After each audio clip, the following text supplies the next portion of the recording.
Oi, pessoal, bom dia, boa tarde ou boa noite, né? Não sei que horas vocês vão estar tendo acesso a essa aula, mas vamos dar retorno às nossas atividades agora de modo remoto, né? Como a gente tinha combinado, coloquei lá no Classroom para vocês essa informação. Antes de começar realmente o conteúdo, eu queria dizer que a gente entende as preocupações de vocês nesse momento, né, as dúvidas, os anseios, principalmente em relação à disciplina de semiologia e semiotécnica aplicada à enfermagem, por ter uma relevância muito grande na formação de vocês, né? Talvez uma das disciplinas principais do acervo de disciplinas que vocês têm acesso. E é também uma angústia nossa, enquanto professores, enquanto coordenação, o aprendizado que vocês vão conseguir extrair dessa disciplina, tá?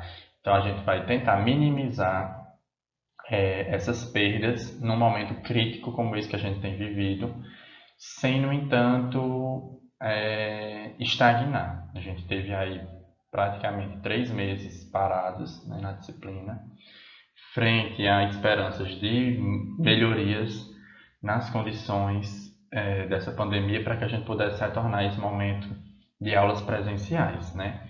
No entanto, as expectativas elas não têm sido muito positivas, principalmente pelo apoio da população que não tem sido efetivo na adesão do isolamento social, que continua propagando a evolução do vírus e tem limitado a volta de algumas atividades consideradas não essenciais, né?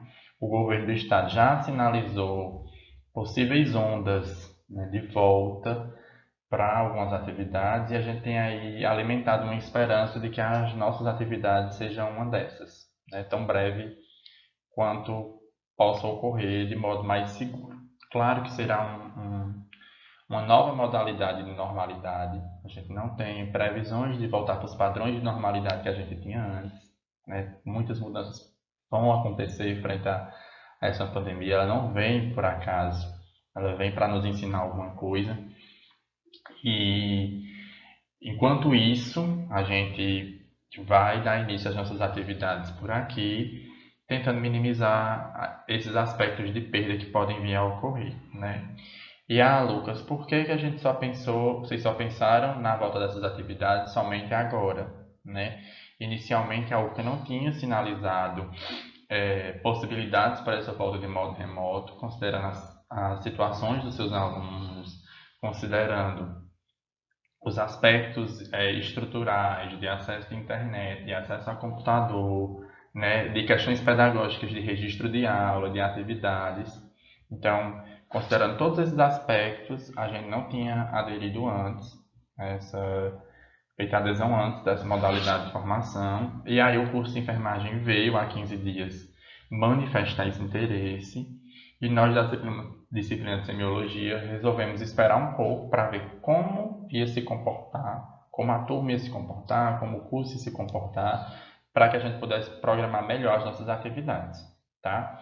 Então a gente vai dar início hoje com as minhas aulas, que vão ficar acontecendo nas quintas-feiras, como era antes. Eu vou ficar postando as videoaulas nas quintas-feiras e nas semanas que forem webconferências também vão ser no meu horário da aula, às quintas-feiras à tarde. Como foi que a gente pensou essa organização? A gente vai fazer flutuações entre videoaulas e webconferência, de modo que a gente possa, nas videoconferências, fazer o esclarecimento de dúvidas, a resolução das questões que a gente tem para passar para vocês como atividade complementar de fixação do conteúdo, né, e que a gente possa ter um contato melhor, né, a gente possa segurar esse vínculo ao longo das nossas aulas. Então, quando a gente propõe a webconferência, é nesse intuito, tá? Ah, mas eu não tenho como acessar no horário da webconferência, ou minha internet caiu nesse dia, ou faltou energia na minha casa, a gente sabe, todas essas dificuldades, inclusive, podem acontecer com a gente. Então, a gente vai tentar gravar todas as webconferências e deixar elas arquivadas lá no Classroom, disponível para vocês, assim como essas aulas. Como eu coloquei nas orientações anteriormente, todas essas aulas elas terão uma duração, uma disponibilidade, na verdade, perdão, de 10 dias. Elas vão estar disponíveis para vocês durante 10 dias, a partir do momento que a gente postar. Após esses 10 dias, a gente vai excluir a aula. Por quê? Porque a gente entende que 10 dias é um prazo bom para que vocês consigam assistir essas aulas e fazer as atividades que a gente vai estar solicitando, tá? Se fosse em dias normais, antes da pandemia, anterior à pandemia, vocês não teriam acesso a esse material durante 10 dias. Então, isso estimula que vocês possam acessar, estudar e no dia do momento da webconferência esclarecer as dúvidas de vocês, tá? Quanto à frequência, professor, já está lá disponível no Classroom para vocês todo o cronograma das próximas 2 semanas e aí vocês vão, na primeira aula, onde a gente nomeou como primeira aula das atividades remotas, vocês vão procurar lá o primeiro link, né, do formulário do Google Forms, vão clicar e ele vai abrir um formulário do Google Forms. Nesse formulário vai ter dizendo quem é o professor, o nome da aula e o número. E você vai preencher com seu nome e dizer se já teve acesso à aula disponibilizada e realizou as atividades. É isso que a gente vai usar, né, para efetivar a frequência de vocês, tá bem? Então, sem mais delongas, a gente vai conversando. Eu vou tentar falar durante a minha apresentação aqui como se estivesse em sala de aula. Em alguns momentos eu vou fazer as perguntas e eu peço que vocês em casa tentem pausar nesse momento, fazer aquela reflexão, tentar resolver aquele questionamento, para que haja o mínimo de interação possível, tá? Dentro das possibilidades, é claro, eu sei que nem para tudo vai ter como a gente interagir. Inclusive, algumas proposições que são feitas em sala, a gente não tem como trazer para esse momento. Mas para minimizar isso, a gente vai tentar aperfeiçoar. Para que não fique muito longo, eu dividi essa primeira aula em 3 partes. Essa primeira, que vai trazer a revisão anatomofisiológica do sistema respiratório, mais essa introdução de volta às disciplinas que eu acabei de fazer. Uma segunda parte, que diz respeito à anamnese, né, a coleta de dados do sistema respiratório, e outra voltada ao exame físico. Esse processo de quebra das aulas, né, é para facilitar o acesso a vocês, não ficar um vídeo muito longo, nem muito cansativo, e para disponibilidade também nas redes sociais, né, quando a gente for postar lá no Classroom, no caso. Lembrando, esse material ele tem acesso único e exclusivo de vocês, pessoas da turma, ele não pode ser divulgado para outras pessoas, ele não dá direito que vocês armazenem esses vídeos para consultas fora da disciplina em momentos futuros. Ele é um material da disciplina de semiologia, está sendo produzido com finalidades para ela e deve se deter a ela, ok? Como atividade de dispersão, a gente tem preparado na disciplina de semiologia um trabalho dirigido e integrado. Vocês vão observar lá no cronograma que a gente viu que tem esse nome, tá? Como é que vai funcionar, Lucas? É um único trabalho para os 3 professores. É como se fosse um TD que a gente tem na época do cursinho, né? Um trabalho dirigido. Um trabalho com várias questões das 3 aulas, que é uma única disciplina, composto junto. E a gente vai dar um prazo conjunto para vocês, vocês vão devolver eles para a gente. Nas minhas aulas, quando eu fizer as webconferências, eu vou estar dando uma devolutiva sobre esses trabalhos, corrigindo as questões, a gente discutindo, tá? Como as meninas vão se organizar enquanto a isso, se vão dar a devolutiva escrita ou nas webconferências também, isso é a critério delas, tá bem? Então, bora lá. Só mais um ponto. A gente não tinha, antes de entrar no período de quarentena, concluído a nossa parte de administração de medicamentos, tá? Ficou faltando as aulas referentes, que na verdade só é uma, mas às vezes eu faço 2 porque o andamento não é muito positivo, de cálculo de medicamentos. Como é um assunto que eu acho muito denso, os alunos costumam apresentar muita dificuldade, inclusive alunos do 8º e 9º semestre chegam com essa dificuldade para a gente. Eu preferi, dentro das minhas ilusões e esperanças, pular esse conteúdo e aguardar uma volta presencial para que a gente possa ver ele. Se não houver a perspectiva dessa volta, né, se for assim, algo muito utópico de acontecer ainda esse semestre, a gente faz ela online. Não sendo, eu prefiro deixar ela para a gente fazer no momento presencial, tá bem? Até que vocês podem fazer os exercícios, me apresentar as dúvidas na hora, né? Então, para facilitar esse processo, ok? Então, sendo assim, a gente pula do final da administração de medicamentos para o nosso segundo conteúdo da AV1, que é semiologia e semiotécnica do sistema respiratório, tá? Então, bora lá. Para a gente iniciar, fazer uma revisãozinha, um resgate do que vocês já viram em anatomia, fisiologia e patologia. A disciplina de semiologia, a partir de agora, ela começa a adentrar em assuntos mais específicos, né? Que eu acredito que vocês irão ver esses assuntos mais específicos, principalmente comigo e com a professora Nayara, os sistemas em si.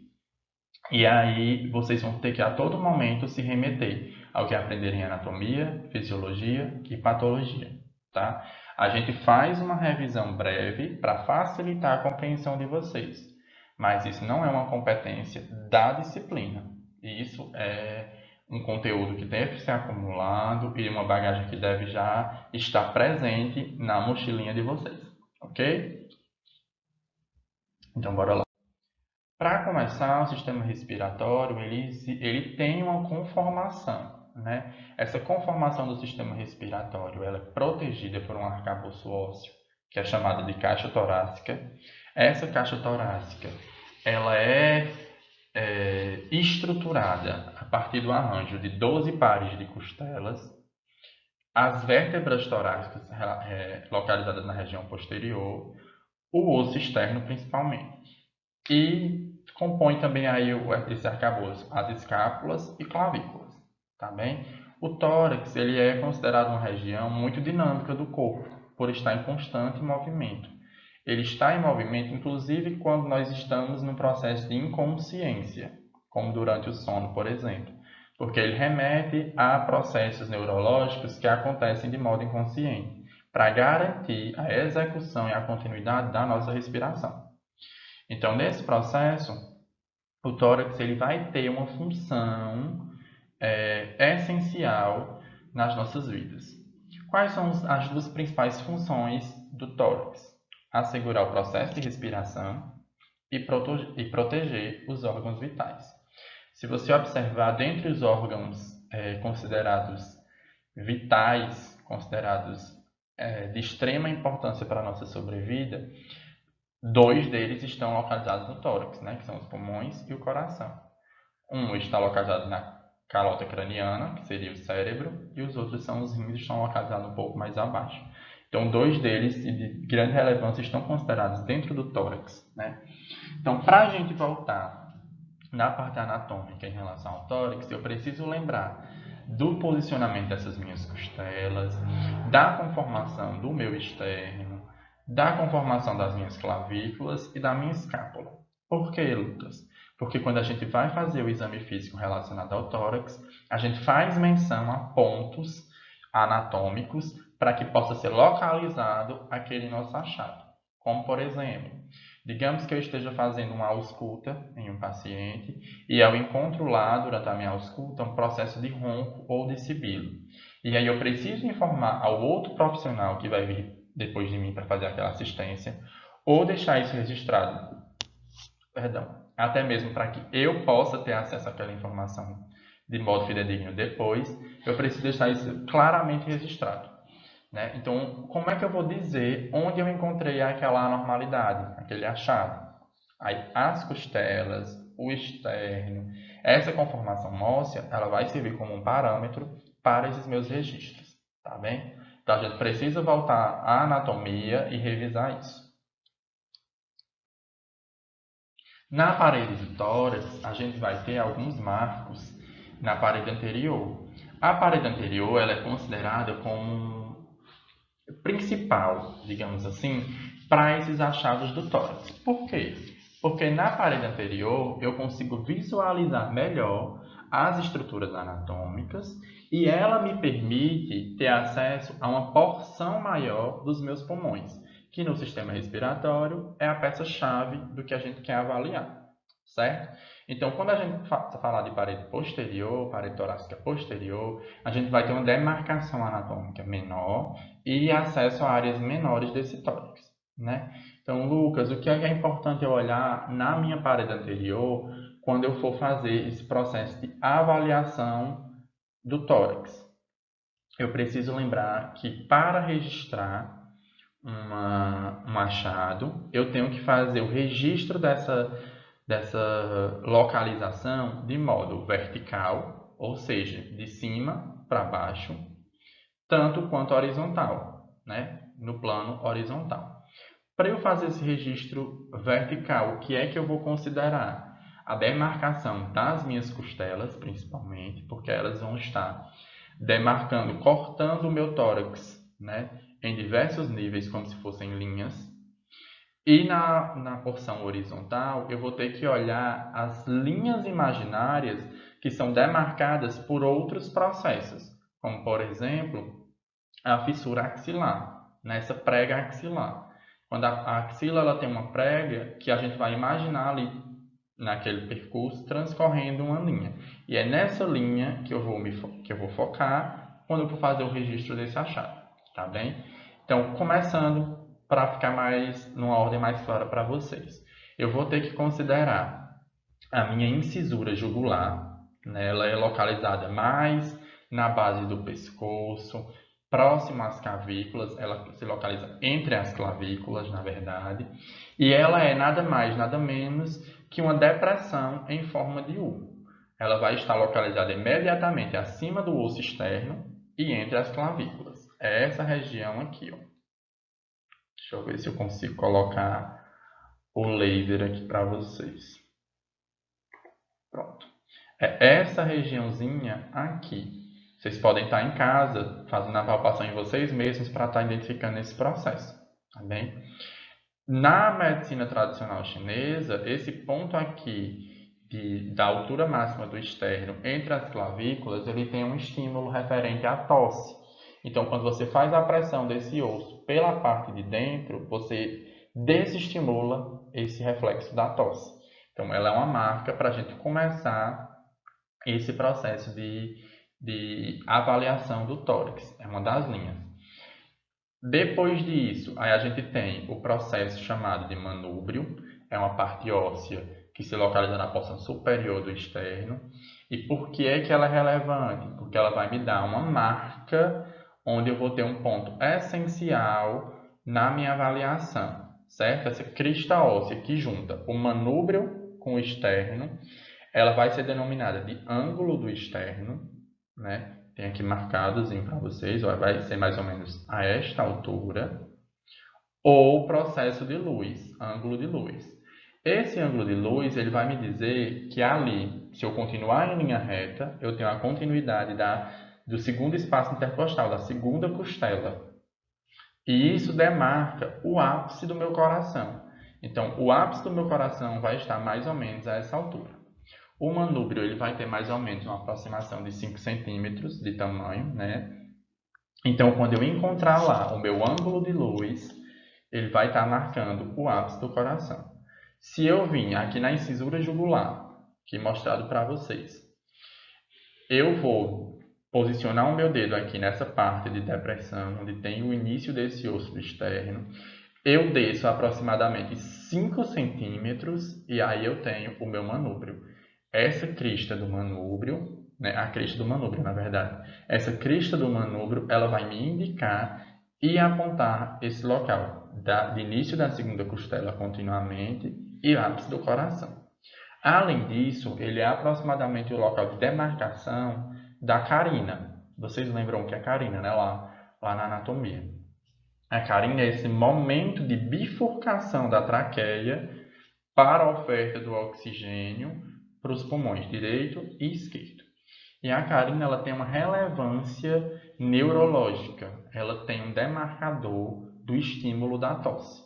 Então, quando você está fazendo, por exemplo, um processo de aspiração de vias aéreas, que você vai inserindo lá a sonda no nariz daquele paciente até chegar na traqueia para aspirar aquela secreção, quando você toca na carina, você estimula o processo de tosse.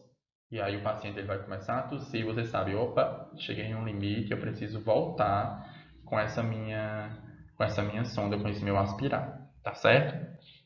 Só para ilustrar para vocês aqui mais ou menos como é que ocorre essa localização, tá bem?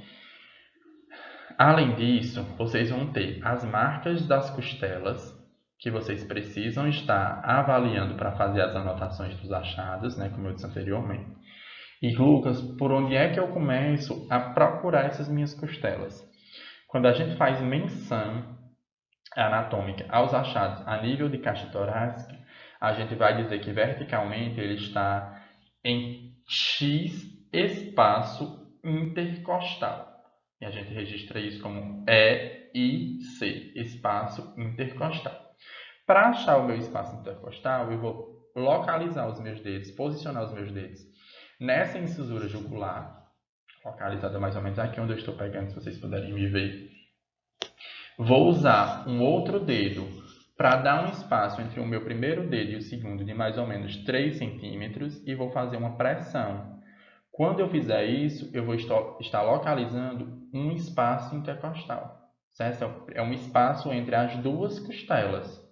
E a partir disso, eu vou fazendo esse processo de apertar, deslizar o segundo dedo, que vai corresponder ao espaço entre a costela, certo? E localizar o segundo espaço intercostal. Fazendo isso na palpação, eu localizo todos esses espaços e posso usar eles como referência para as minhas anotações. Vão ter algumas particularidades que vocês devem se lembrar referente às últimas costelas. Por quê? Nós temos aqui a demarcação da margem costal no homem e na mulher. O que é que isso indica, Lucas? Que as últimas costelas, elas não têm uma ligação direta com o osso externo.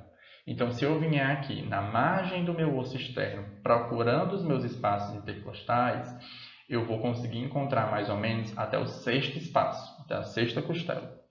A sexta e sétima costelas, elas já estão bem juntas quando vão se unir ao osso externo. E isso leva a gente a achar que é uma única junção, tá? Depois disso, a oitava, a nona e a décima, elas vão se juntar à última costela antes dela se ligar ao osso externo. E os últimos pares, 11ª e 12ª, elas não se juntam ao osso externo. Então, não vou conseguir encontrá-lo fazendo essa palpação mais em linha média. Ok? Ó, aqui é uma ilustração para que fique mais claro esse posicionamento dos pares de costela. Observem que a primeira costela, ela vai vir, o primeiro par, ela vai vir imediatamente abaixo da clavícula. Então, quando eu coloco o meu dedo aqui na incisura jugular e faço esse espaço para encontrar o primeiro par de costela, essa primeira proeminência óssea que eu encontro já é o primeiro par. Então, quando eu encontrar o espaço imediatamente abaixo, eu já tenho o primeiro espaço intercostal. Abaixo da segunda, segundo espaço intercostal. E por aí vai. Observe que quando chega mais ou menos na sexta costela, a sexta e a sétima, elas já vão ser agrupadas ao externo de modo conjunto. Então, se eu vier procurando esses espaços intercostais muito próximo ao externo, quando chegar a nível de sexta costela, eu não vou mais conseguir reconhecer esse espaço nitidamente. O que é que eu faço, Lucas? Desloco essa minha palpação para uma linha mais medial, mesoclavicular ou médio-clavicular. É a linha que percorre o meio da minha clavícula, certo? Quando chegar a nível de oitava, nona e décima, elas já vão se ligar mais ou menos nesse meio da minha sétima costela. Então, se eu fizer essa palpação também a nível de mesoclavícula, no meio, eu posso ter esse espaço enganado. Para isso, eu vou fazer uma palpação mais lateralizada, numa linha de mais ou menos a nível de clavícula, ok? Então, quanto mais eu desço na minha palpação procurando os espaços intercostais, mais eu tenho que lateralizar essa minha palpação buscando esses espaços. Esses espaços vocês podem tentar encontrar em casa, em vocês mesmos ou em alguém que esteja disposto a auxiliar nesse processo. Não é difícil localizar, vocês podem estar tentando isso. Eles são mais visíveis, tanto a incisura jugular, quanto o ângulo do externo ou de Loeys, quanto esses espaços intercostais, em pessoas mais magras. tá? E nas mulheres a gente tem uma particularidade. Nas mulheres a gente tem o diferencial, que é a mama. A mama, se ela for muito densa, ela pode dificultar esse processo de palpação. E aí, quando eu estiver fazendo essa palpação, procurando esses espaços intercostais, eu tenho que afastar a minha mama, deslocar essa mama para poder fazer melhor essa palpação, ou tentar essa palpação mais a nível de externo, onde as mamas se encontram e eu tenho um pequeno espaço entre elas, ok? Aqui é uma demarcação da parede torácica posterior, para que a gente possa compreender estruturas anatômicas relevantes. Dentre elas, a gente vai ter um destaque especial para a clavícula. A clavícula, ela ocupa grande parte da minha região posterior, né? Então, quando a gente for fazer o processo de ausculta, de percussão, a gente precisa considerar que ali tem uma proeminência óssea e os ossos, ele tem uma consistência diferente do nosso pulmão e por isso ele pode produzir sons diferentes, né? Percussões diferentes e achados palpáveis diferentes. É diferente você palpar, por exemplo, a região logo abaixo das costelas, que é composta praticamente de tecidos moles, e você palpar a região das escápulas, onde você vai ter uma resistência que é devida ao processo ósseo, ok? Na região posterior, a gente vai ter uma demarcação importante para o início da nossa parte torácica, que é a vértebra, né, cervical de número 7, C7. Essa vértebra ela vai ser importante para que a gente comece a delimitar a partir de onde se inicia essa caixa torácica. Como é que eu encontro essa vértebra, Lucas? A pessoa posicionada de costas, você pede para que ela incline o pescoço para frente. Quando ela fizer isso, você vai visualizar o processo vertebral mais elevado. O mais elevado, mais alto, é o C7. Se ocorrer de ter dois processos juntos bem elevados, o mais alto é o C7 e o mais baixo é o T1. É ali onde começam as vértebras torácicas, ok? A partir dali, vocês vão localizar as costelas. Elas são menos palpáveis na região posterior, por isso a gente recomenda fazer essa palpação mais à frente e lateral do que posterior, tá bem? Mas aí são marcos anatômicos que vocês vão precisar para fazer esse registro dos achados de vocês, ok? Então, bora lá. Quando eu disse que a gente tinha linhas de referência para fazer essas anotações a nível vertical e a nível horizontal, eu mencionei que a nível vertical a gente vai usar os espaços intercostais e a nível horizontal a gente vai usar linhas imaginárias. São linhas que elas não existem realmente, né, fixas, mas que eu posso traçar com o meu olhado em relação à anatomia daquele paciente, né? Em nível anterior, eu vou ter a linha médio-external, é a linha que transcorre o osso externo. Então, digamos que eu encontre, durante a minha palpação, um tumor, né, bem em cima do meu osso externo. Como é que eu registro isso? A massa tumoral, massa sólida ou massa tumoral, vai descrever a consistência dessa massa, né? Detectada a palpação em linha médio-external. Qualquer pessoa que pegar o prontuário depois, seja o médico, o fisioterapeuta, outro enfermeiro, você mesmo, você vai conseguir identificar onde está aquela massa. Né? Eu não lembro onde era, mas eu sei que é na linha médio-external. Então, se você palpar o externo de cima a baixo, você vai encontrar essa massa novamente. E por que a gente faz a localização vertical e horizontal? Para que não haja essa perca de tempo procurando um achado de uma ponta a outra. Se eu digo na linha média external, eu já sei, tá? Exatamente em cima do meu osso externo. E se eu digo também que essa massa ela está a nível de terceiro espaço intercostal, quando eu vier contando lá, ó, primeiro espaço, segundo espaço, terceiro espaço, eu venho linha external, então é aqui, nesse ponto, que vai estar essa minha massa, tá bem? Então vocês precisam aprender essas localizações dessas linhas imaginárias de referência, certo? A linha médio-external, vocês podem encontrar também em algumas literaturas como meso-external E aí fica fácil de vocês reconhecerem, porque meso quer dizer meio, certo? Meio. Então, médio de meio, meso de meio. External, porque está localizado acima do externo. Então, quando disser linha médio external ou meso external, em cima do externo, certo? Temos ainda a linha hemiclavicular ou mesoclavicular. Ela vai passar exatamente no meio das minhas escápulas, certo? Anatomicamente corresponde à área do mamilo. Ela passa acima ou muito próxima à região dos mamilos. Se vocês não tiverem como, por exemplo, visualizar, fazer esse traçado na hora da avaliação, vocês podem se localizar também por essa referência do mamilo. Eu sei que passa aqui muito próximo. Claro que a anatomia ela varia, mas a gente considera os padrões que são mais comuns, tá bem? Então, por exemplo, um paciente que chega na unidade de vocês muito agitado, ele não deixa você fazer aquele posicionamento dele reto, confortável, para que você consiga visualizar essa linha. Então, eu sei que ali próximo ao mamilo é onde passa a minha linha hemiclavicular, tá bem? E temos ainda a nível anterior a linha axilar anterior. Ela é demarcada por essa prega que é causada na axila quando a gente deixa o braço relaxado, certo? Então, essa prega ela me indica que ao lado do meu corpo, entre o braço e o corpo, eu tenho a chamada linha axilar anterior.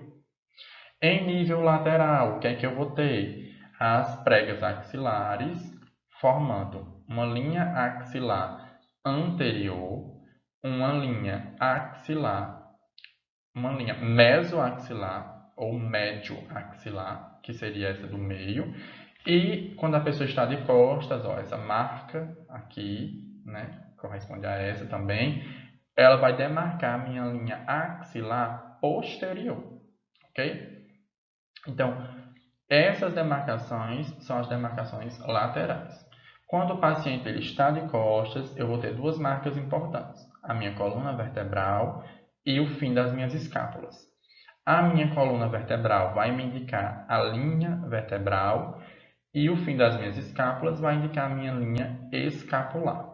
Anotem isso, porque vai ser imprescindível para que vocês façam os registros de vocês mais à frente, ok? O pulmão, ele vai ter uma alocação dentro dessa caixa torácica, né? Os pulmões, na verdade. E aí, essa alocação, ela vai sofrer divergências conforme a anatomia desse paciente, a organização dos demais órgãos desse paciente, né? Observem que a gente tem dois pulmões divididos em lobos, sendo que o pulmão esquerdo ele vai se dividir em apenas dois lobos, o superior esquerdo e o inferior esquerdo. Enquanto o pulmão direito ele vai ser dividido em lobo superior direito, lobo médio direito e lobo inferior direito, ok? Esse pulmão ele ocupa um espaço diferente na nossa caixa torácica, de acordo com o nível da respiração que a gente está executando, da ventilação, na verdade. Então, quando eu inspiro, esse meu pulmão ele se estende e ele vai ocupar um espaço um pouco maior nessa caixa torácica. Quando eu expiro, ele vai ser contraído e ele vai ter um espaço menor dentro dessa caixa torácica. Além disso, vale a pena a gente destacar que o pulmão esquerdo ele é mais comprimido pela posição e localização do coração e grandes vasos, fazem uma compressão mais lateral deste pulmão, enquanto o pulmão direito ele tem o ápice desse pulmão 2 centímetros, 2,5 centímetros mais elevado que o pulmão esquerdo. Alguém saberia por quê? Arriscaria o porquê? Lá embaixo, né, na nossa parede abdominal, a gente tem aqui do lado direito o posicionamento do fígado. E esse fígado ele faz o deslocamento desse pulmão para cima. Então, do lado direito, a gente tem um deslocamento do pulmão que é oriundo desse posicionamento anatômico do fígado. Ok? No caso das mulheres, aqui essa parte do lobo médio direito, ele vai estar localizado exatamente embaixo das mamas, sob as mamas. Então, as mulheres que têm uma massa mais densa dificulta a ausculta desta região do pulmão, ok? Além disso, ela não é auscultada na região posterior. Então, digamos que eu coloque lá na prova de vocês, eu adoro dar os exemplos, colocar na prova, né? Digamos que eu coloco lá na prova de vocês assim, paciente X chega à unidade e é avaliado pelo enfermeiro e registrado ruídos anormais na ausculta da parede torácica posterior em lobo médio direito. Então, isso já me dá um start, vem um insight de que essa ausculta ela não foi feita corretamente. Né? Essa pessoa ela pode sim ter ruídos anormais localizados na região posterior, mas não a nível de lobo médio direito. Por quê? Porque esse lobo ele só pode ser auscultado na região anterior. Na região posterior ele não se manifesta. Ok? Então é um erro que vocês precisam aprender a reconhecer e para isso vocês precisam dominar essa parte anatômica da estrutura do sistema respiratório. Além disso, a gente precisa considerar que os pulmões, eles iniciam um pouco antes da nossa clavícula, certo? Observem aqui, a gente tem um processo de clavícula aqui e a gente tem o ápice desse pulmão ainda acima dessa clavícula. Quando a gente for realizar um processo de ausculta lá no exame físico que a gente vai ver mais tarde, a gente precisa começar a auscultar acima dessa minha clavícula. O que é que no nosso imaginário e senso comum as pessoas imaginam? O meu pulmão está abaixo da clavícula, ele começa aqui.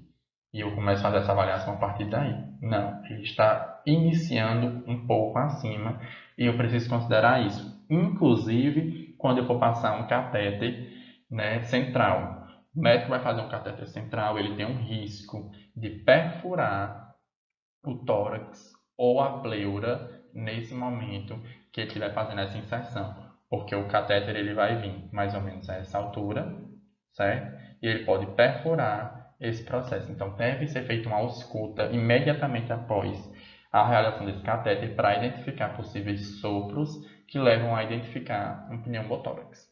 O que é um pneumotórax? É essa coleção, aglomeração de ar dentro do espaço entre as duas pleuras, a pleura parietal e a pleura visceral. Quando há acomodação de ar nesse espaço, o meu pulmão ele é comprimido, ele consegue expandir menos e aí vai me causar uma dispneia, uma dificuldade respiratória, certo? Isso pode inclusive ser fatal quando não tratado rapidamente. Ainda levando em consideração a estrutura do sistema respiratório, a gente vai ter esse sistema respiratório dividido praticamente em duas porções. Uma anatomia do sistema respiratório superior e uma anatomia do sistema respiratório inferior. A nível do sistema respiratório superior, eu vou considerar o quê? O nariz, a boca, a laringe, a faringe. São pontos que estão acima da minha traqueia. A partir da porção média da traqueia, eu considero como sistema respiratório inferior.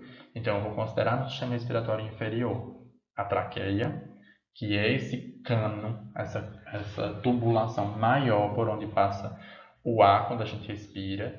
Ele vai sofrer um processo de divisão formando os meus brônquios. Esses brônquios eles vão ser divididos em porções menores, que são os bronquíolos, e esses bronquíolos vão se dividir em porções menores, que são os alvéolos. Então, tudo isso compõe a minha parte inferior do sistema respiratório.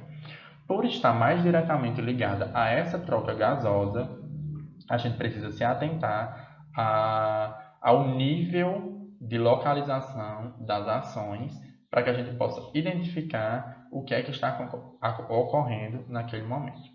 Então, observe que lá nos ductos alveolares, eles levam o ar diretamente para os alvéolos, que são essas bolsinhas, que elas ampliam a minha superfície de troca do oxigênio para os microvasos e do gás carbônico que estão nos microvasos para os alvéolos para serem devolvidos à atmosfera.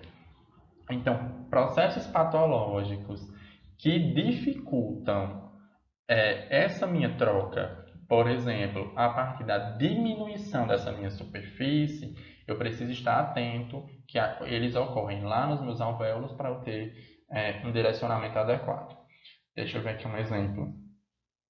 Pessoas de idade mais avançada, elas vão ter uma diminuição nos cílios que a gente tem ao longo do trato respiratório. Vocês devem lembrar lá de anatomia que a gente tem cílios, ciliações, ao longo desse trato respiratório, que ele faz a retirada de corpos estranhos e alérgenos. Então, eles funcionam como?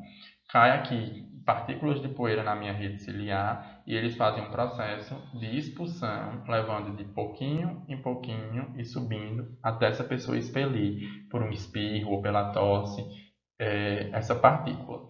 Aqui na parte dos alvéolos, dos brônquios e bronquíolos, a gente também tem esses cílios e eles deslocam também as secreções como catarro, muco, né? E aí, quando eu tenho uma deficiência nessas partículas, então eu começo a não ter mais essa retirada adequada desse muco e desse catarro, por exemplo. Então, quando ele se acumula nessas bolsas, ele impede, é como se fosse uma parede que impede que o meu ar seja trocado adequadamente, o meu oxigênio e o meu gás carbônico. Então, eu preciso fazer o quê? Remover essa secreção de lá, né, para que essa pessoa tenha uma ventilação mais adequada, ok? Então, vocês precisam considerar isso. Entre os meus dois pulmões, eu vou ter um espaço que é denominado mediastino. O mediastino é uma região localizada entre os dois pulmões, que é onde se encontram os grandes vasos, o timo, onde se encontra o coração. Então, ele vai ser um espaço que aloca essas estruturas, tá bem? Vale a pena ainda ressaltar a questão da pleura que eu já nomeei anteriormente. A gente costuma ter duas pleuras, né? A pleura é uma membrana que recobre, de modo visceral, pleura visceral, recobre esses pulmões, e pleura parietal, recobre a parede torácica. Essa pleura ela tem um espaço muito pequeno, de menos de milímetros, né, entre elas duas, que é preenchido por um líquido. E esse líquido ele garante que o atrito entre as pleuras não seja, que não aconteça, na verdade, um atrito entre essas pleuras, né? Então, quando esse líquido ele é diminuído, a gente começa a ter um atrito entre essas duas, que pode soar aos nossos ouvidos como duas lixas se esfregando. Então, às vezes a pessoa está num processo patológico lá, de pneumonia, de bronquite, e você vai fazer a ausculta e você escuta como se fossem duas lixas. Esse processo pode vir de uma pleurite, por exemplo, inflamação dessa pleura. É aí também que a gente precisa se atentar àquela relação que eu falei do pneumotórax. Se essa pleura for perfurada, a gente tem um risco de vir a desenvolver um pneumotórax, tá bem?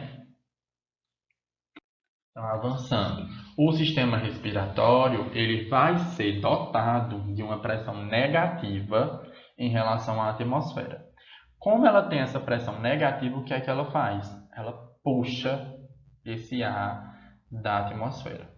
Isso vai ser deflagrado por processos neurológicos que estimulam constantemente essa minha respiração, de modo mais intenso ou menos intenso, porque nós temos diversos fatores que afetam o nosso sistema neurológico e isso também tem um impacto sobre essa respiração e sobre os comandos que esse sistema respiratório vai mandar lá para o meu diafragma, que é o meu músculo essencial, esse aqui, ó, da respiração. O diafragma é quem faz esse controle de puxar e soltar os meus pulmões, certo? Quando ele faz isso, ele muda a pressão na minha caixa torácica. Só que normalmente o pulmão ele já tem uma carga negativa em relação à atmosfera, certo? Então, no momento de inspiração, esse ar ele vai entrar no meu sistema respiratório em favor desta pressão, do processo de contração do meu diafragma e dos meus comandos neurológicos, que são involuntários. Quando ele preenche todo o meu pulmão, ele vai mudar a pressão em relação à atmosfera. Ele vai ficar com uma pressão que é mais positiva que o lado de fora. E aí o que é que o corpo faz? Sopra esse ar para fora, ele expulsa o ar. Este é um processo de ventilação. Eu inspiro, coloco o ar para dentro, devido a esses estímulos, e eu expiro, colocando esse ar para fora, também devido a esses estímulos. Nesse processo de inspiração e expiração, ocorrem as trocas gasosas a nível microcelular, que é o que vai me importar para oxigenar e manter o meu corpo funcionando. Ok? Então, bora lá.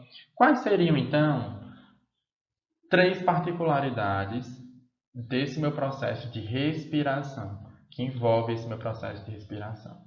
São eles a ventilação, a difusão e a perfusão. Vocês vão encontrar eles nos livros e às vezes há uma confusão entre os termos, né? Não por parte dos livros, por parte da nossa compreensão enquanto leitor. Então, para deixar isso mais claro, a gente vai entender que ventilação ela é o processo mecânico de entrada e saída do ar no nosso sistema. Então, a ventilação ela é caracterizada principalmente pelo quê? Pela inspiração, pela expiração, ok? A difusão, ela vai ter um efeito mais local. O que é a difusão? É a troca gasosa, né, realizada naquele localzinho, entre a troca entre o oxigênio e o gás carbônico. Ela é pontual.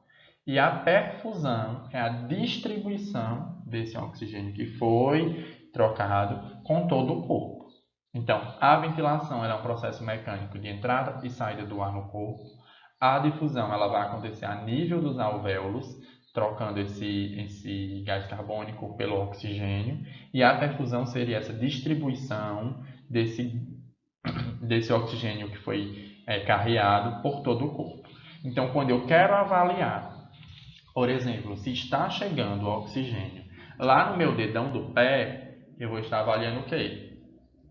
A minha perfusão, que é a distribuição desse oxigênio no meu corpo.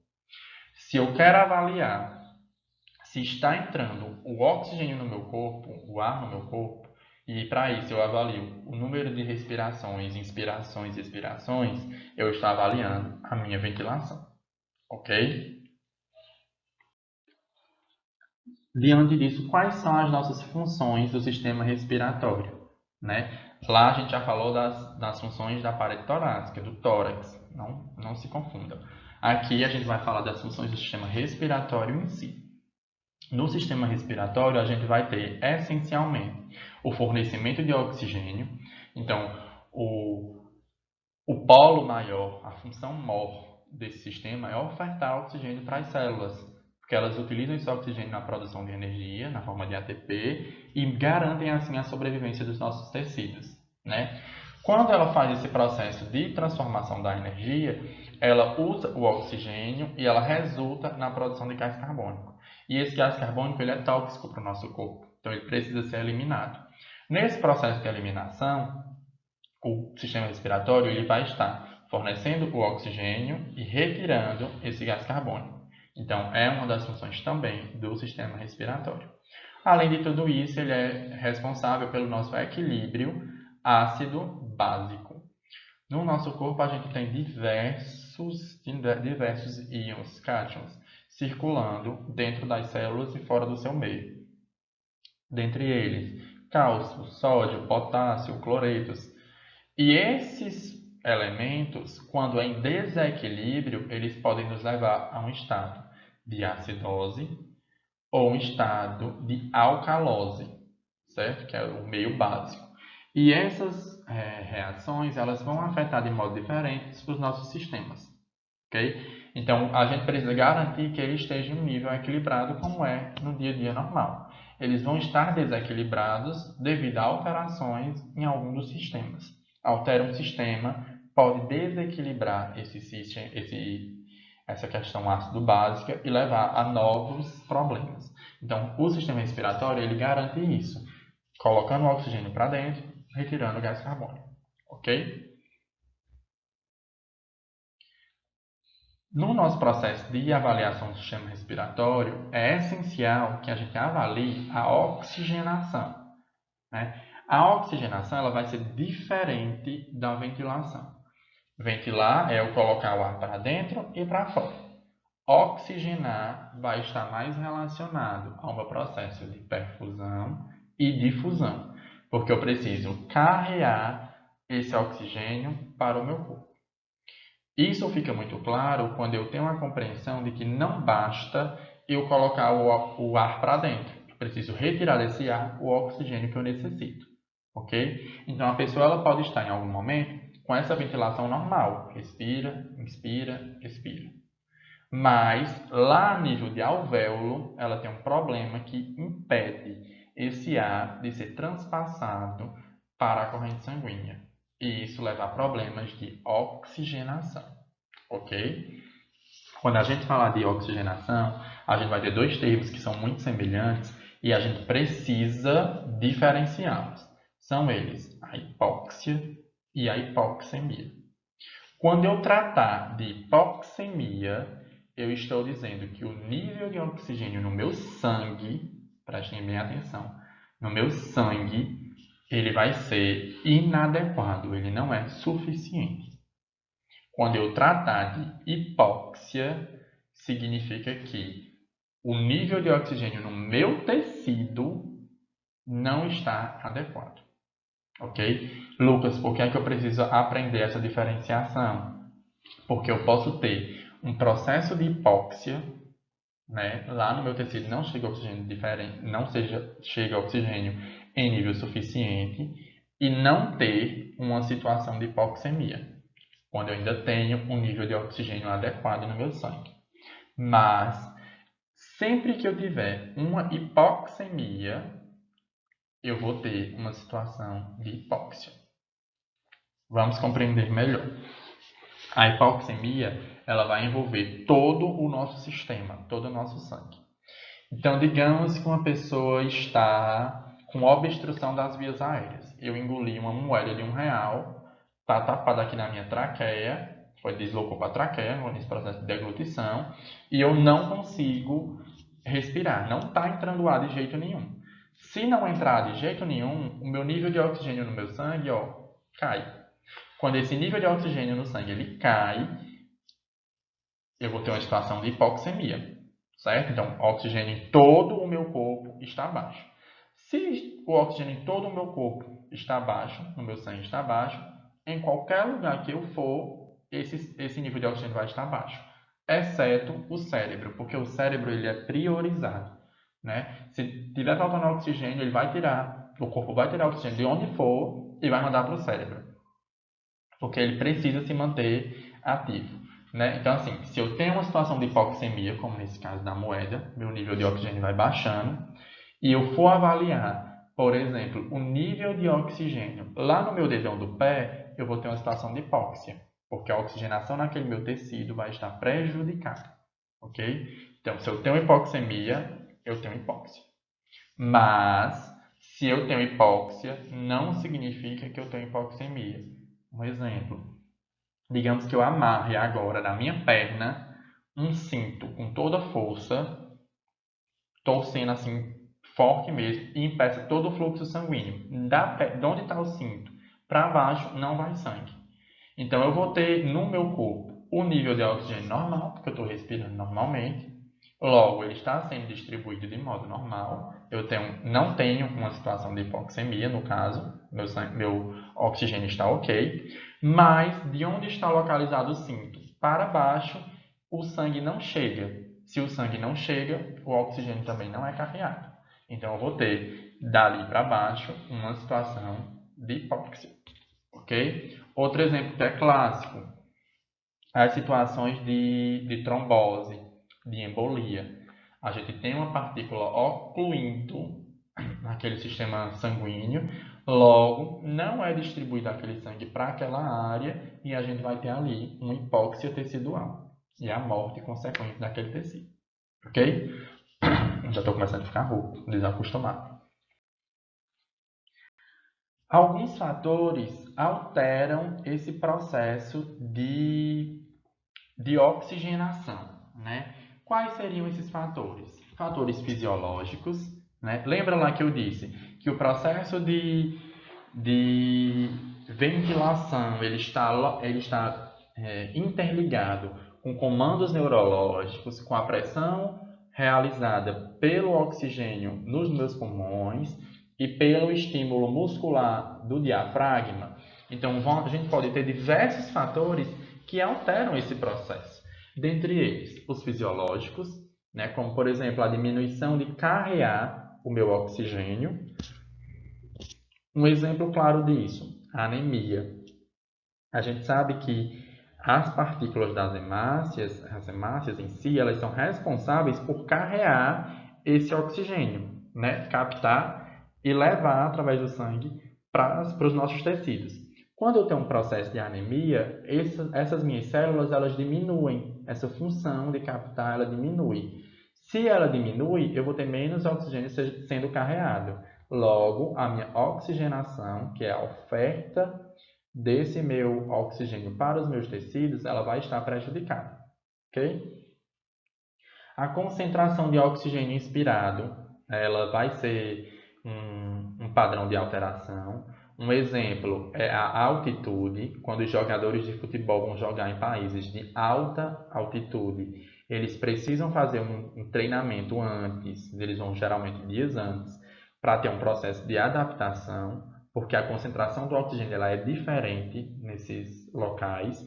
Como ela é diferente, o desgaste respiratório ele é também diferente, né? Então, o que um jogador, queria lembrar que eu chamo o Piquet, por exemplo, ele consegue correr em uma altitude a nível do mar, ele consegue correr muito menos em uma altitude a nível de uma cordilheira dos Andes, ok? Porque essa concentração do oxigênio inspirado que você coloca para dentro, ela é diferente.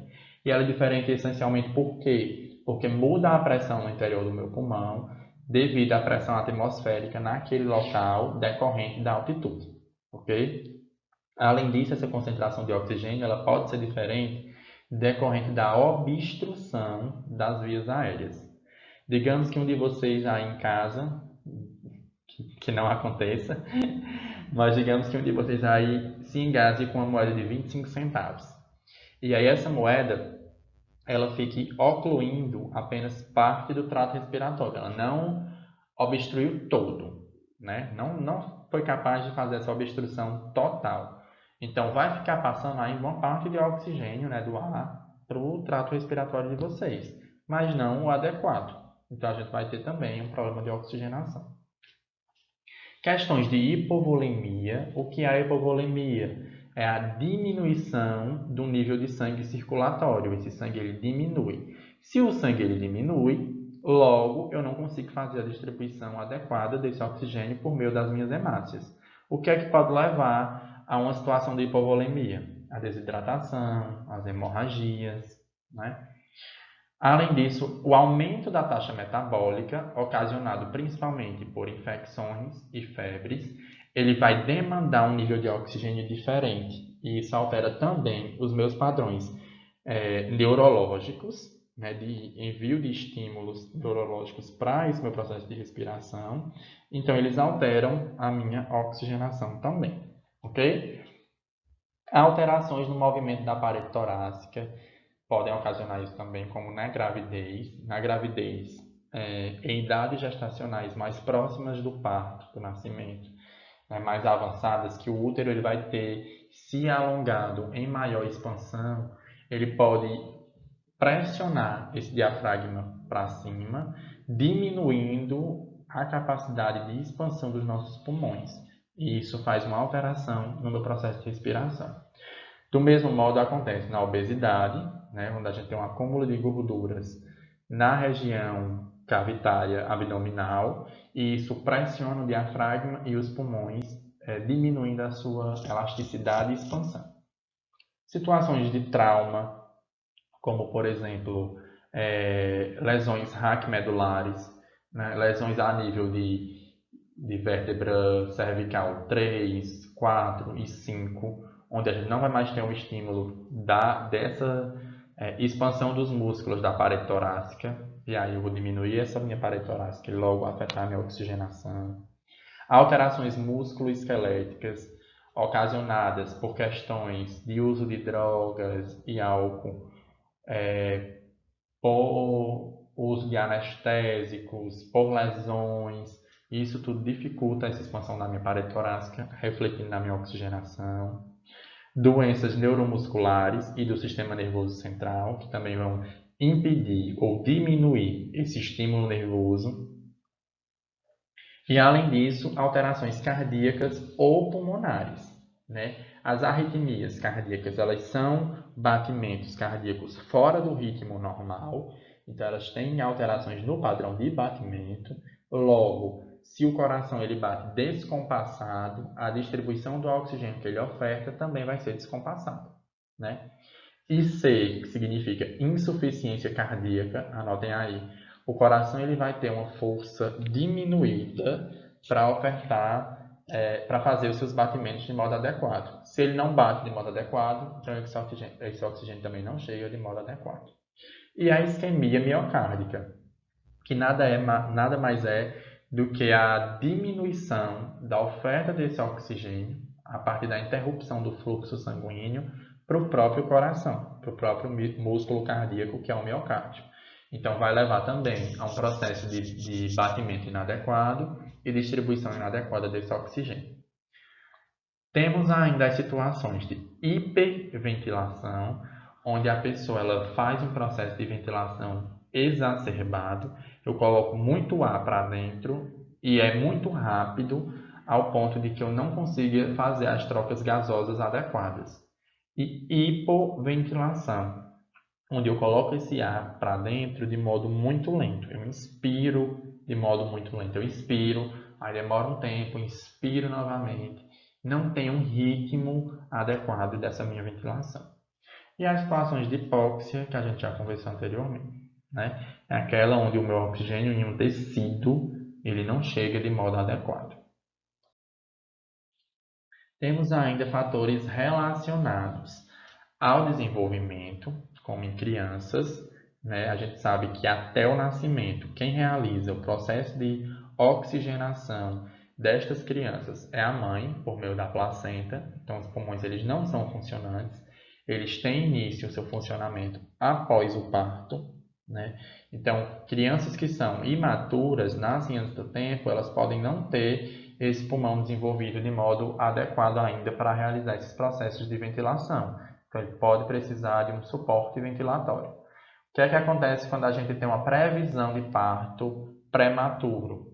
Que é quando acontece um parto antes do tempo, antes da idade gestacional adequada, né? Abaixo de 36 semanas de gestação, e eu já sei que essa criança ela não vai conseguir chegar até a 40ª semana, né? Então, por algum motivo patológico, eu sei que ela não consegue sustentar, a mãe não consegue sustentar até lá. Então, começa a ser feito um processo de amadurecimento pulmonar a partir da administração de corticosteroides. Para quê? Para preparar esse pulmão infantil para estar mais maduro ou mais próximo do nível de maturidade quando esse nascimento ele ocorrer, certo? Nos idosos, o que é que acontece? Quanto mais idoso eu vou ficando, menos complacente ou menos expansivo vai ficando esse meu pulmão. O tecido dele ele vai ficando menos elástico, né? Vai ocorrendo ainda o processo de calcificação dos meus vasos, dos meus alvéolos. E a atividade ciliar, que eu expliquei anteriormente, que seriam os cílios que retiram o muco, o catarro, as secreções a nível de pulmão, ela vai diminuindo. Então, tudo isso pode demandar problemas de oxigenação em idosos, ok? Além disso, fatores do estilo de vida podem alterar, como a questão da nutrição. Pessoas que bebem muita água têm uma tendência a soltar secreções e catarro mais facilmente, então vai ter um catarro menos preso. Pessoas que fazem exercício têm uma resistência respiratória maior e melhor, então a nível de esforço e até mesmo em repouso, o padrão respiratório dele ele é melhor, né? Pessoas tabagistas que fumam por muitos anos, elas têm um padrão respiratório prejudicado devido a um processo de deteriorização crônica desses pulmões, né? O uso de drogas pode afetar a função ciliar, pode afetar a função de elasticidade pulmonar, de elasticidade e expansão do diafragma, bem como as questões neurológicas e o estresse. Quando a pessoa ela está estressada, ela respira de modo diferente, né? E o processo de respirar diferente leva a alterações na oxigenação. Se eu expiro muito rápido, eu não aproveito todo o oxigênio que está sendo me ofertado, e isso leva a situações de inquietação, de delírio, de aumento desse estresse. É tanto que alguns exercícios respiratórios são adotados no processo onde a pessoa está estressada, né? E por fim, os fatores ambientais que influenciam também nesse processo, como a poluição, morar em grandes capitais como São Paulo, onde o nível de poluição aérea é altíssimo, leva a pessoa a ter um processo de oxigenação menor, porque essa poluição ela se agrega ao oxigênio, né, disputa espaço com ele lá nas hemácias e logo esse oxigênio ele não é ofertado de modo adequado. E as questões ocupacionais, que são referentes àquele nosso local de trabalho. Pessoas que trabalham na indústria têxtil, né, de borracha, de tinta, e o pessoal que trabalha na indústria do cimento, eles têm padrões respiratórios diferentes e prejudicados devido às partículas que ficam soltas no ar, dificultando esse processo de troca gasosa, ok? Então, gente, essa parte inicial de revisão mesmo são coisas que vocês já sabem, vocês já viram em outras disciplinas que são bases até o momento. A gente fica por aqui e retorna agora com a questão da anamnese, que é o ponto inicial do nosso processo de enfermagem referente ao sistema respiratório. Abraços!